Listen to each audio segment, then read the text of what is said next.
નમસ્કાર મિત્રો, સ્વાગત છે તમારું માહિતી પ્રદાન યુટ્યુબ ચેનલમાં। જો તમે કોઈ લોન લીધી છે અથવા તો તમારા દસ્તાવેજને લોન ઓફિસમાં જમા કરાવી લીધા છે અને તમારે દસ્તાવેજની અર્જન્ટમાં જરૂર પડી છે, હવે તમારા દસ્તાવેજની કોપી તમારી પાસે નથી પડી, તો તમારે મૂંઝાવાની જરૂર નથી, કારણ કે આજના વિડીયોમાં આપણે તમારા દસ્તાવેજની ખરી નકલ માત્ર 5 જ મિનિટમાં તમે ઘર બેઠા કેવી રીતે કાઢી શકશો એના વિશે આ વિડીયોમાં આપણે વાત કરવાના છીએ। અત્યાર સુધી આપણે દસ્તાવેજની ખરી નકલ કઢાવવા માટે સબ રજિસ્ટ્રારની કચેરીએ આપણે ધક્કા ખાવા પડતા હતા, પણ હવે આ દસ્તાવેજની ખરી નકલને તમે ઘરે બેઠા તમારા મોબાઈલની મદદથી અથવા તો કોમ્પ્યુટરમાંથી તમે આસાનીથી કાઢી શકો છો। આ દસ્તાવેજની ખરી નકલને તમારે કેવી રીતે કઢાવવાની છે એની સંપૂર્ણ માહિતી આ વિડીયોમાં તમને આપવામાં આવી છે, તો વિડીયોના અંત સુધી જોતા રહેજો। જો મિત્રો વિડીયોમાં પહેલીવાર આવ્યા છો અથવા તો ચેનલમાં પહેલીવાર આવ્યા છો તો ચેનલને સબસ્ક્રાઇબ કરી લેજો, કારણ કે આવા વિડીયો તમને અવારનવાર ભવિષ્યમાં મળતા રહેશે। તો ચાલો વિડીયોને શરૂ કરીએ। તમારા દસ્તાવેજને ડાઉનલોડ કરવા માટે સૌથી પહેલા તો તમારે આ વેબસાઇટ ઉપર આવી જવાનું છે। આ વેબસાઇટનું જે નામ છે એ garbi.gujarat.gov.in છે। તો આ વેબસાઇટ ઉપર તમે આવી જશો એટલે આ પ્રકારનું ઇન્ટરફેસ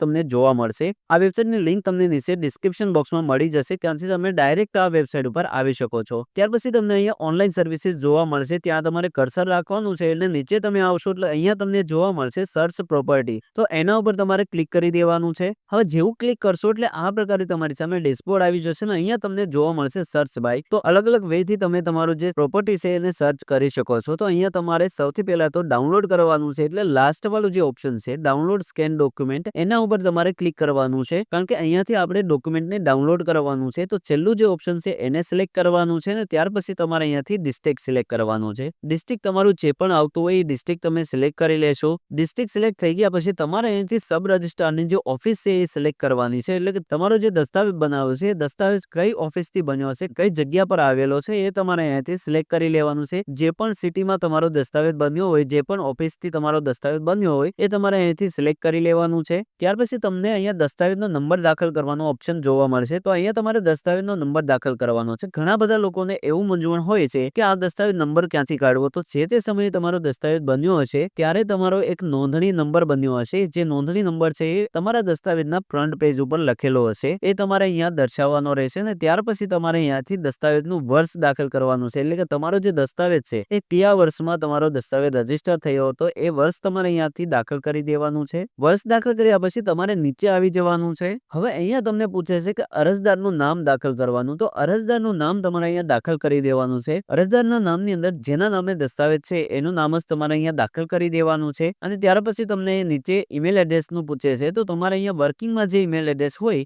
એ તમારે અહીંયા દાખલ કરી દેવાનું છે ને ત્યાર પછી તમને અહીંયા પૂછે છે મોબાઈલ નંબર, તો મોબાઈલ નંબર જે પણ અત્યારે તમારી સાથે વર્કિંગમાં હોય એ નંબર તમારે અહીંયા દાખલ કરી દેવાનો છે। તો અહીંયા ઈમેલ એડ્રેસ ને મોબાઈલ નંબર તમે કોઈ પણ આપી શકો છો, એવું નથી કે જ્યારે દસ્તાવેજ બનાવ્યો ત્યારે જે ઈમેલ એડ્રેસ ને મોબાઈલ નંબર આપ્યું હોય એ જ દાખલ કરવું એવું જરૂરી નથી, તમારી પાસે અત્યારે જે પણ હોય એ દાખલ કરી શકો છો। ત્યાર પછી તમારે અહીંયા કેપ્ચા કોડ દાખલ કરી દેવાના છે, અને કેપ્ચા કોડ દાખલ કર્યા પછી અહીં સેન્ડ વેરિફિકેશન કોડ ઉપર ક્લિક કરવાનું છે, એટલે તમારા મોબાઈલ નંબર અથવા ઈમેલ એડ્રેસ બંનેમાંથી એક પર તમારું જે ઓટીપી છે સેન્ડ કરવામાં આવશે, અને જે ઓટીપી સેન્ડ કરવામાં આવ્યો છે એ તમારે અહીં નીચે દાખલ કરવાનો રહેશે। તો ફટાફટ આપણે બધી વિગત દાખલ કરીને ઓટીપી અહીંયા દાખલ કરીશું। હવે જેવી તમે બધી વિગત દાખલ કરી દેશો ત્યાર પછી અહીંયા તમને સેન્ડ ઓટીપી ઉપર ક્લિક કરશો એટલે તમારા રજિસ્ટર નંબર ઉપર અથવા તો ઈમેલ એડ્રેસ ઉપર એક ઓટીપી સેન્ડ કરવામાં આવ્યો છે, જે ઓટીપી તમારે અહીંયા દાખલ કરી દેવાનો છે। હવે અહીંયા ઓટીપી નંબર દાખલ કર્યા પછી તમને અહીંયા જોવા મળશે verify code end download document, તો એના ઉપર તમારે ક્લિક કરવાનું છે એટલે તમારું જે દસ્તાવેજ છે ડાઉનલોડ થઈ જશે।